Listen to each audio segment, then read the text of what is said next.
बन के ना भैया हाय फाय आई हो साड़ी ना मिठाई लाई हो कमी अब तो कुछ बना ही हो ये भैया खाली रखिया बना लो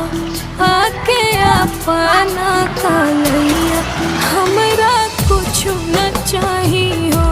ए भैया खाली रखिया बना लो आके अपना कलैया हमरा कुछ न चाहिए